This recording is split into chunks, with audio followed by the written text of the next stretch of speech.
बेळगाव शहर परिसरात डेंग्यूच्या वाढत्या रुग्णांच्या पार्श्वभूमीवर खासदार जगदीश शेट्टर यांनी मंगळवारी जिल्हा रुग्णालयात डेंग्यूच्या परिस्थितीचं मूल्यांकन करण्यासाठी डॉक्टर व आरोग्य अधिकाऱ्यांसोबत बैठक घेतली, अशी माहिती खासदार शेट्टर यांनी पत्रकारांना दिली।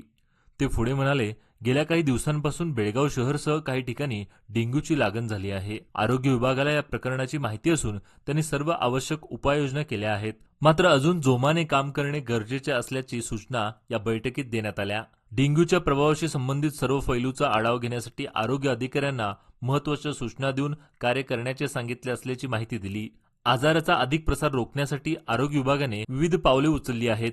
डेंग्यूचा प्रसार रोखण्यासाठी प्रयत्न तीव्र करण्यासाठी बेळगाव शहर परिसरात डॉक्टर, पॅरामेडिक्स आणि इतर आरोग्य कर्मचारी तैनात केले जाणार आहे। आरोग्य विभागाने मोठ्या प्रमाणावर फॉगिंग करणे आणि साठलेले पाणी साफ करण्यासाठी आगामी काळात कोरडा दिवस म्हणून यासारखे अनेक उपाययोजना केल्या जाव्यात, अशा सूचना अधिकाऱ्यांना त्यांनी केल्या।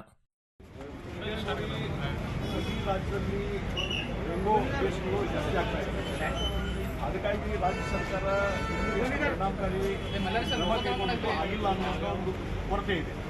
ಅದಕ್ಕಾಗಿ ಬೆಳಗಾವಿಯಿಂದಲೂ ಸಾಕಷ್ಟು ದೊಡ್ಡ ಪ್ರಮಾಣದಲ್ಲಿ ಡೆಂಗು ಕೇಸ್ಗಳು ಅನೇಕ ಆಗ್ತವೆ ಅಂತ ಮಾಹಿತಿ ತಿಳ್ಕೊಂಡು ಇವತ್ತು ನಾವು ಜಿಲ್ಲಾಧ್ಯಕ್ಷರು, ನಮ್ಮ ಮಾಜಿ ಶಾಸಕರು ಎಲ್ಲರೂ ಕೂತ್ಕೊಂಡು ವಿಸಿಟ್ ಮಾಡಿದ್ವಿ। ವಿಸಿಟ್ ಮಾಡಿದಾಗ ಇಲ್ಲಿ DABO ಮತ್ತು ಇಲ್ಲಿಂದ ಡೈರೆಕ್ಟರು ಅವರು ಕೊಟ್ಟಂಥ ಮಾಹಿತಿ ಪ್ರಕಾರ ಇವತ್ತು ಇಲ್ಲಿ 189 ಈ ಆಸ್ಪತ್ರೆಯಲ್ಲಿ ಇಲ್ಲಿವರೆಗೆ ಅಡ್ಮಿಟ್ ಆದಂಥ ಕೇಸು 189 ಮತ್ತು DH ಅವರು ಈ ಹೇಳಿದ ಪ್ರಕಾರ 177 ಅಂತ ಹೇಳಿದ್ದಾರೆ। ಮತ್ತು ಆಲ್ಮೋಸ್ಟ್ ನಾವು ನೋಡಿದಾಗ ಈಗ ಜೂನ್ ಮತ್ತು ಜುಲೈ ತಿಂಗಳಲ್ಲಿ ಇದೇ ಒಂದು ವಾರದಲ್ಲಿ ಅಡ್ಮಿಟ್ ಆಗಿದೆ। ಮಳೆ ಜಾಸ್ತಿ ಆಗಿ ಮತ್ತೊಂದಾಗಿದ್ದು ಕಾರಣ ಹಿನ್ನೆಲೆಯಲ್ಲಿ ಅದಕ್ಕಾಗಿ ಮುಂಜಾಗ್ರತಾ ಕ್ರಮ ಕೈಗೊಳ್ಳುವಂಥದ್ದು ಒಂದು ಕಡೆ ಆಗಬೇಕು। ಮತ್ತೊಂದು ಕಡೆ ಯಾವ ಡೆಂಗೋದು ಪೇಷಂಟು ಅದೇನು ಐಡೆಂಟಿಫೈ ಆಗ್ತವೆ ಅದನ್ನು ಟ್ರೀಟ್ಮೆಂಟ್ ಕೊಡುವಂಥದ್ದು ಭಾಳ ಇದಾಗ್ತದೆ। ಬೆಡ್ಲೈಟು ಕಡಿಮೆ ಆಗಿಬಿಡ್ತದೆ।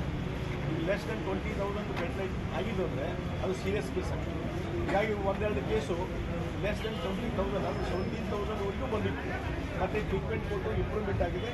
ಮತ್ತು ನಾನು ಡಾಕ್ಟರ್ಸ್ಗೆ ಮಾಹಿತಿ ತಗೊಂಡ ಪ್ರಕಾರ ಇವತ್ತು ಇಲ್ಲಿ ಯಾವುದೂ ಲೈಫ್ ರಿಸ್ಕ್ ಇರುವಂಥ ಯಾವುದೂ ಪೇಷಂಟ್ ಇಲ್ಲ, ಎಲ್ಲರೂ ಡಿಸ್ಚಾರ್ಜ್ ಆಗ್ತಾಯಿದೆ ಅನ್ನೋದು।